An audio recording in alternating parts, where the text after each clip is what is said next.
Today's video is a departure from my normal content. But before I dive into this topic, if you like what you hear, hit that like button, press subscribe, turn on all notifications, and share this video. Thank you. It doesn't take long to realize how many rants have been posted on YouTube. You may have wondered why this is so.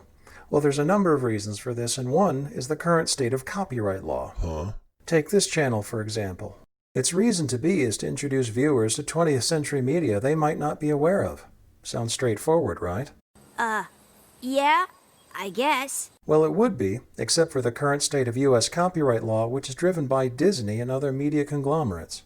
You see, if Disney loses copyright on the Steamboat Willie cartoon from 1928, they lose proprietorial rights to the image of Mickey Mouse. And since that's the basis of their billion-dollar empire, that's not something they want to see happen. No! Please, no! No! A few years ago, Disney spearheaded a massive congressional lobbying effort to extend copyright to absurd lengths. This is a problem because copyright was always intended to provide limited protection. In fact, when the Constitution was written, copyright could only last 28 years. Today, it might as well be infinity. Think this is an exaggeration? Ask yourself this: who's Harold Lloyd? For those who don't know, Harold Lloyd was one of the biggest film comedy stars of the 1920s. In terms of box office revenue, he was second only to Charlie Chaplin. And since Lloyd was a film star 100 years ago, you'd expect all of his films to be in the public domain. But only some are. The Harold Lloyd estate still owns the copyright on a number of his films. Because copyright protection lasts so long, Lloyd's great-great-grandchildren can expect monthly cheddar from Grandpa Lloyd's work. I love cheese. How does this affect YouTube, you might ask? Let's say someone like me wants to introduce you to Lloyd's last silent film, Speedy. If you want to see a fantastic chase sequence through the streets of New York and an impressive array of practical effects, that's the film to watch. But you don't want to take my word for it, do you? You don't want to look at a blank screen. You want to see a film clip. Well, thanks to the fair use doctrine of U.S. copyright law, I could make such a video and post it, but with a catch. The copyright for my video would be superseded. That means I earn nothing for my work. And who likes to work for free? Well, certainly not Lloyd's great-great-grandchildren.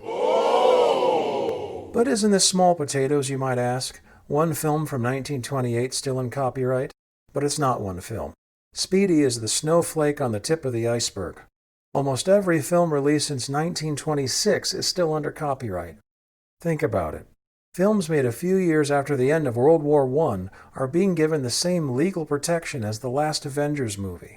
So how can someone like me introduce you to media in the 20th century if most of it has been locked down?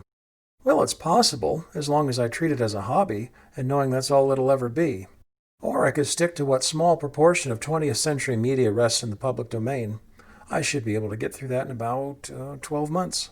But another approach would be to make a rant video, one where I point out the absurdity of modern copyright law, or at least scratch the surface of that topic.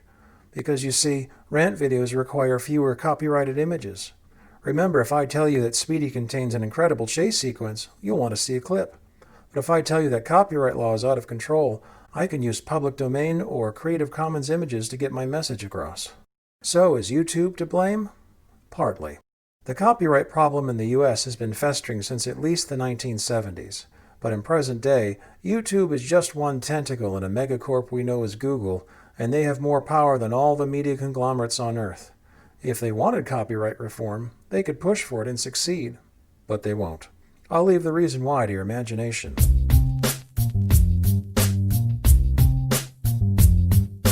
So there's the dilemma. I could create a video about a 92-year-old silent film that deserves your attention, but I won't earn the price of a hamburger for doing so. On the other hand, I could make a rant video and keep my copyright. To be honest, I don't think anything is going to change soon. Even if major film studios fold due to the beer bug, they'll just sell their IP to yet another megacorp who will lobby Congress to extend copyright length once again, and we'll be back on the same old hamster wheel.